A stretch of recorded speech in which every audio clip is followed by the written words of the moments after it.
Avez-vous déjà réfléchi à l'impact profond du jeûne sur la vie chrétienne? Le jeûne transcende la simple abstention de nourriture. C'est une pratique délibérée de dévouement à la prière et d'approfondissement de votre relation avec Dieu.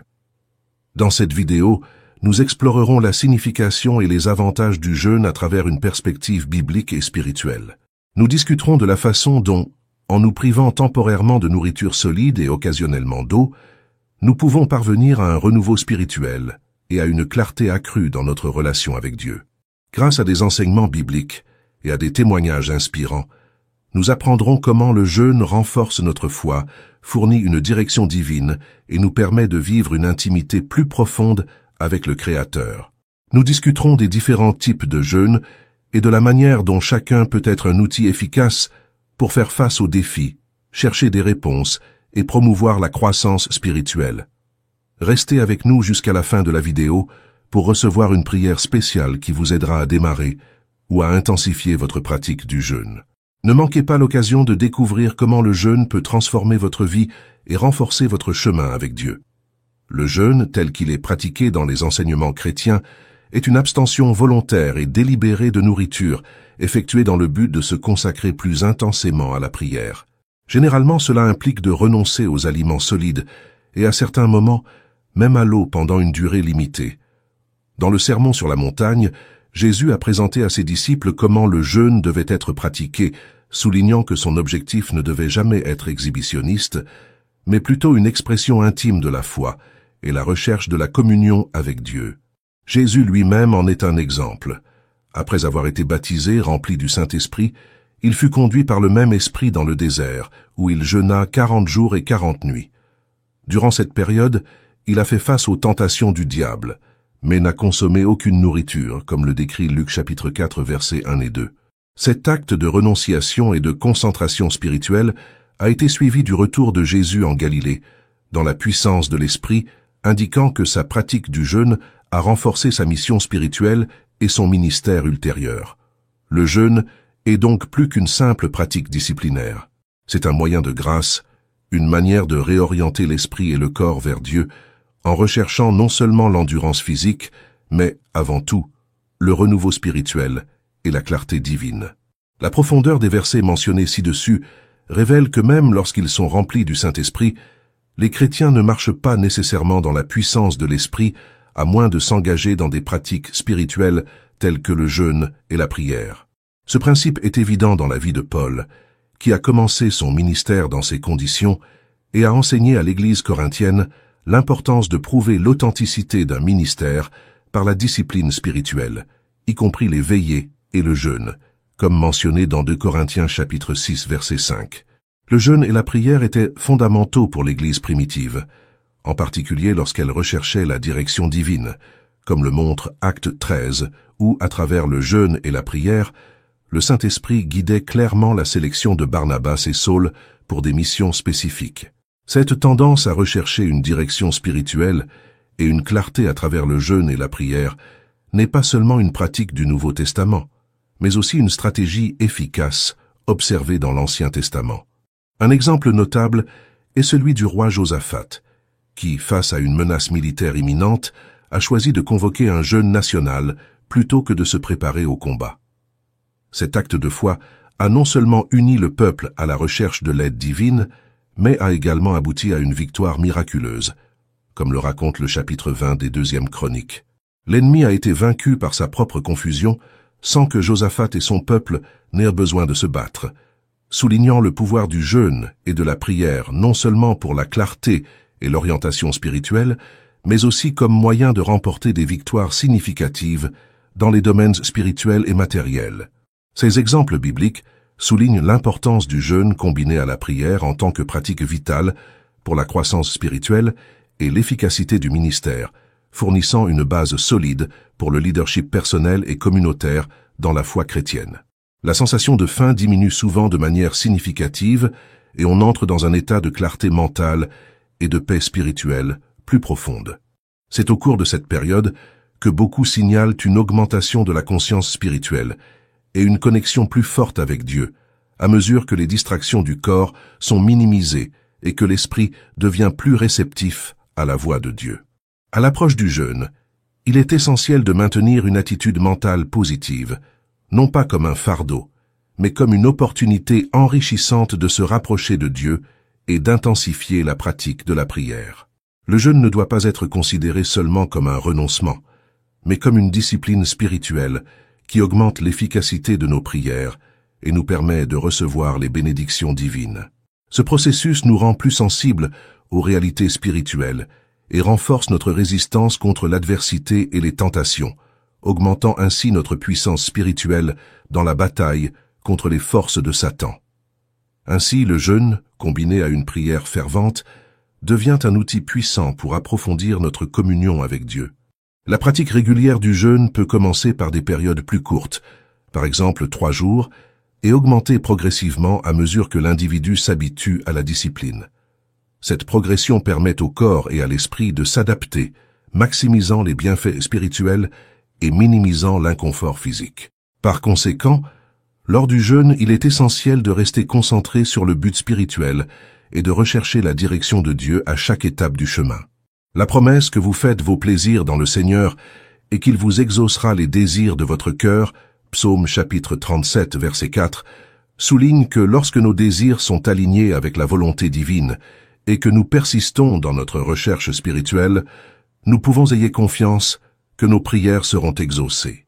Comme Jésus l'a déclaré dans Marc chapitre 11, verset 24, « Tout ce que vous demandez dans la prière, croyez que vous l'avez reçu, et vous le recevrez », soulignant l'importance de la foi et de l'attente positive dans la pratique du jeûne et de la prière. La faim disparaît, même si le corps est déjà beaucoup plus faible. Cependant, nous obtenons une clarté d'esprit et une liberté dans la prière tout à fait inhabituelle. Lorsque nous jeûnons, Dieu voit notre sincérité dans notre volonté de nous humilier et y répond comme un individu, une ville ou une nation s'humilie délibérément et afflige son âme. Dieu libère sa miséricorde et sa grâce, comme nous le voyons dans de nombreux exemples de l'Ancien Testament. Dieu s'est battu pour le peuple d'Israël chaque fois qu'il s'est humilié devant lui. Satan essaie toujours de nous atteindre. Lorsque nous succombons à nos désirs charnels, la barrière protectrice qu'est le sang du Christ ne peut pas être vaincue. Mais nous pouvons nous offrir lorsque nous péchons. Paul dit que Satan est le prince de la puissance de l'air ou de l'atmosphère qui entoure la terre. Dans l'épître de Jude, nous lisons ce qui suit.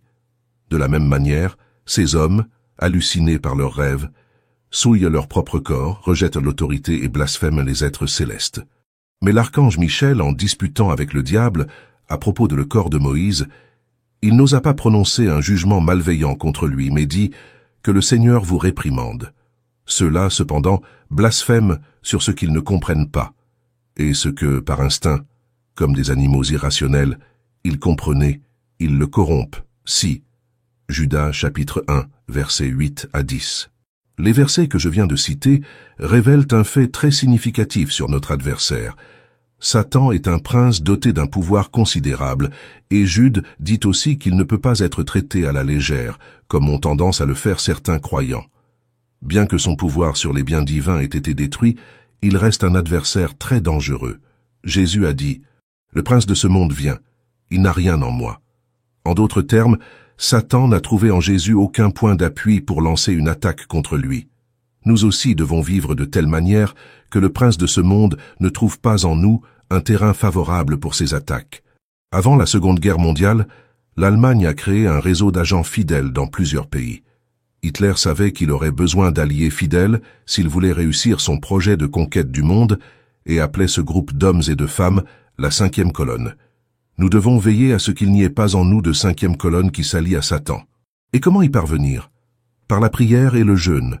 Avec la prière et le jeûne, nous pouvons concentrer le pouvoir de la prière en la dirigeant contre nos convoitises, la convoitise de la chair, la convoitise des yeux et l'orgueil de la vie. De cette façon, nous pouvons avoir une vie sainte et pure devant Dieu. Par la prière et le jeûne, nous pouvons voir détruite cette tête de pont de Satan, que j'ai appelée la cinquième colonne. Ainsi, lorsque le prince de ce monde viendra, il ne trouvera pas sa place en nous. Le résultat pratique du jeûne et de la prière sera la manifestation dans nos vies d'une religion vraie et sans tache.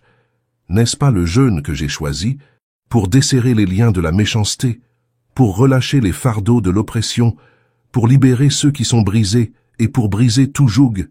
N'est-ce pas aussi partager son pain avec ceux qui ont faim et ramener à la maison les pauvres sans abri? Quand vous voyez quelqu'un qui est nu, couvrez-le et ne vous cachez pas de votre prochain. Ésaïe chapitre 58 versets 6 et 7. Le jeûne peut briser les liens de l'impiété, libérer les opprimés et apporter une libération complète et totale.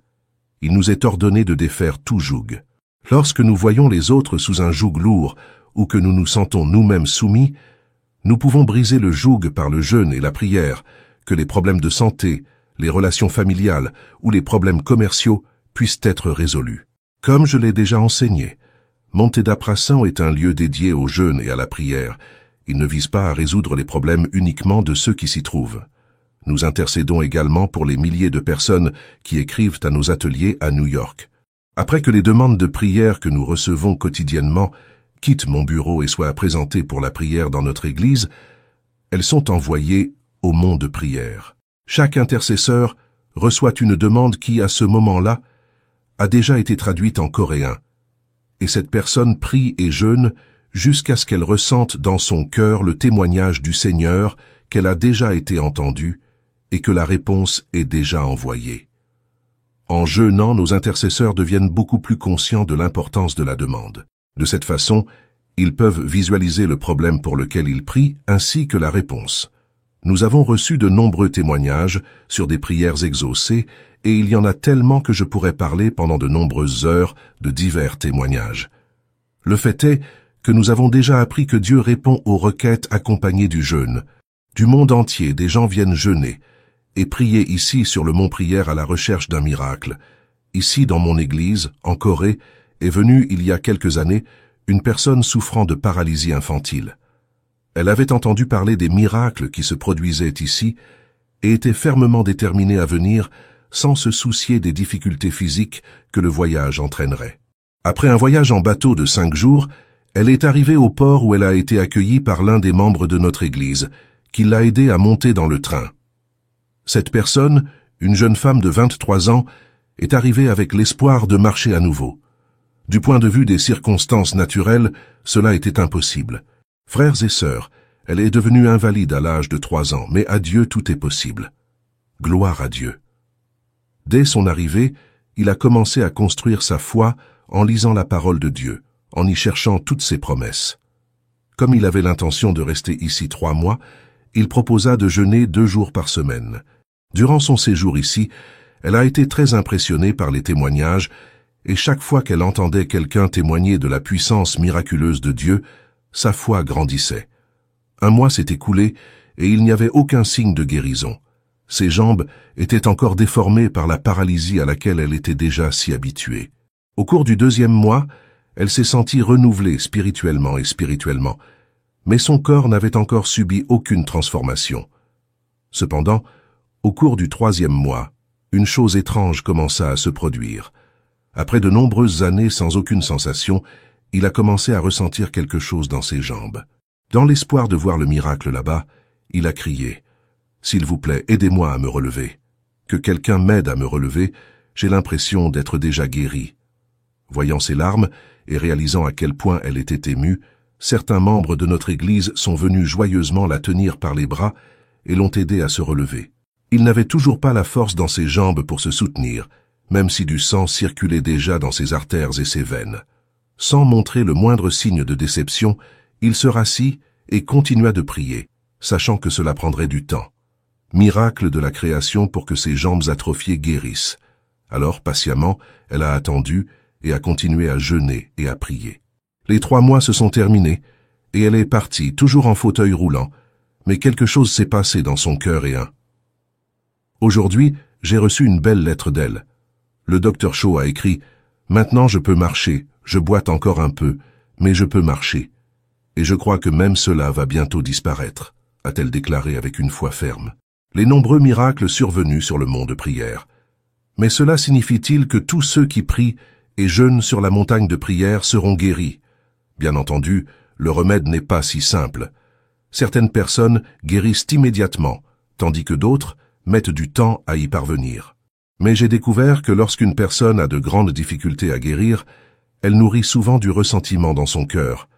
Car si vous pardonnez aux hommes leurs offenses, votre Père céleste vous pardonnera aussi, mais si vous ne pardonnez pas aux hommes leurs offenses, votre Père ne vous pardonnera pas non plus vos offenses. Matthieu chapitre 6, versets 14 et 15. De nombreuses personnes ont été victimes de préjudices de la part de membres de leur famille, de partenaires ou d'amis, et demandent justice comme elles estiment qu'elle devrait être obtenue. Si justice n'est pas rendue dans ces circonstances, elles deviennent amères et pleines de haine. Beaucoup de ces personnes peuvent présenter des symptômes physiques directement liés à cette attitude de ressentiment. Ils créent une racine d'amertume qui produit des toxines qui affectent votre esprit et votre corps. Permettez-moi, madame, de préciser ce que je viens d'expliquer. La dame qui souffre et souffre de cette arthrite, quand on nous fait du mal d'une manière ou d'une autre, nous devons pardonner. Même si notre délinquant ne nous demande pas pardon, nous devons lui pardonner. Jésus est l'exemple parfait de ce fait.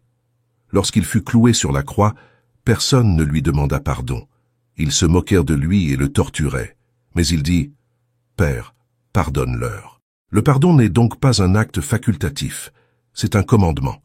Ce n'est pas une action que nous faisons occasionnellement, c'est la façon dont nous vivons au quotidien. Lorsque nous pardonnons à une personne qui nous a fait du mal, nous permettons au Saint-Esprit de convaincre la personne qui nous a fait du mal d'erreur. Rien n'échappe aux yeux de notre Père. Il connaît toutes les intentions et tous les motifs du cœur. Le Saint-Esprit peut convaincre du péché, de la justice et du jugement.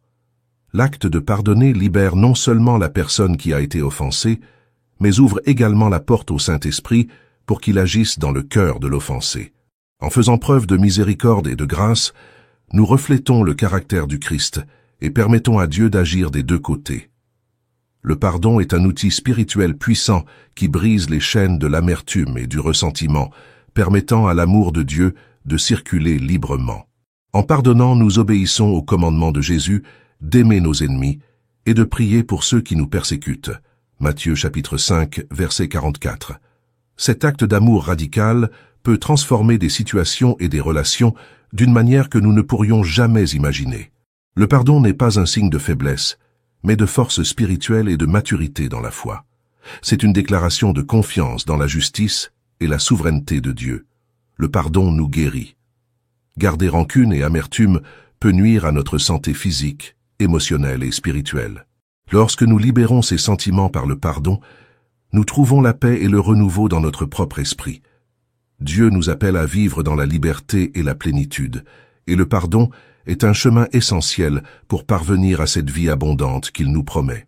En pardonnant, nous suivons non seulement l'exemple du Christ, mais nous nous alignons également sur le cœur de Dieu, qui est toujours prêt à pardonner et à restaurer. Revenons à l'histoire que je viens de raconter à propos de la dame de mon bureau. Elle était mariée depuis plusieurs années. Son mari l'avait abandonnée et vivait avec une autre femme. Cette sœur traversait de sérieuses difficultés car elle devait subvenir aux besoins de ses enfants. Maintenant, elle était là, voulant guérir de sa paralysie.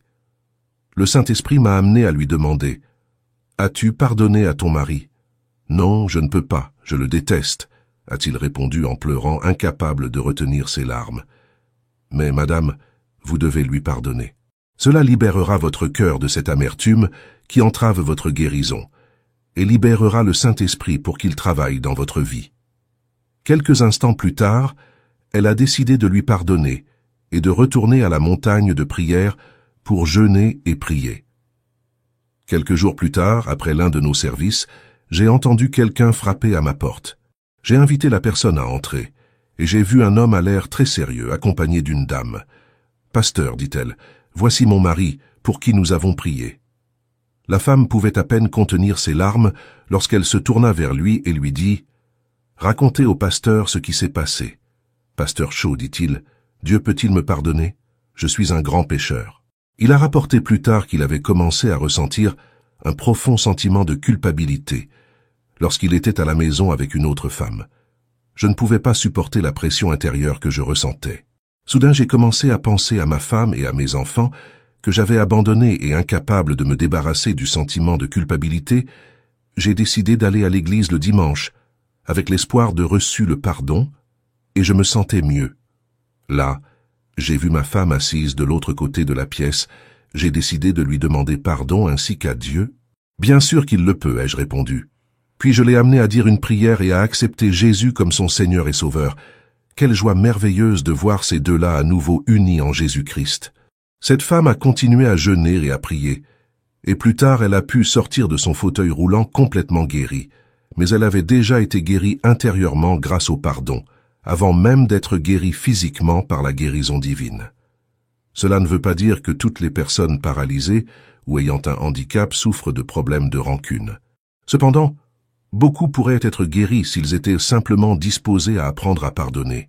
Si vous, qui entendez cette parole, avez du mal à pardonner à quelqu'un, ne laissez pas votre orgueil prendre le contrôle de la situation et vous empêcher d'obéir à la parole de Dieu.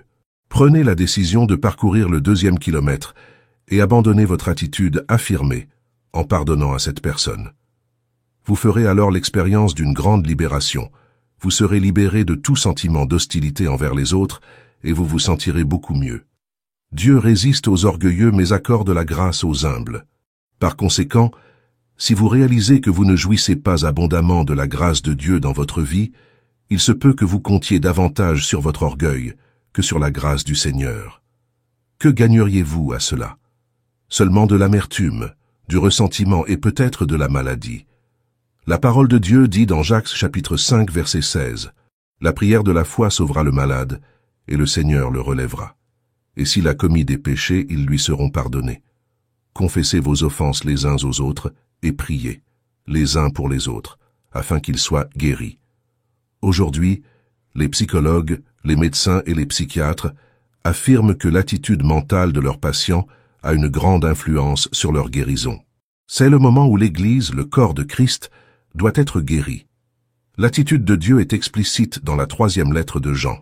« Bien-aimé, je désire que tu prospères en toutes choses et que tu sois en bonne santé, comme prospère ton âme. » Le secret pour obtenir la prospérité spirituelle et matérielle est lié à la prospérité de l'âme, obtenue grâce au pardon.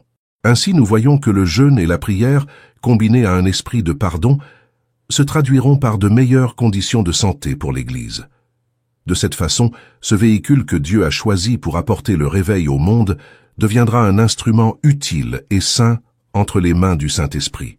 À la fin de ce 20e siècle, nous nous trouvons face à un grand défi, mais aussi à une grande opportunité.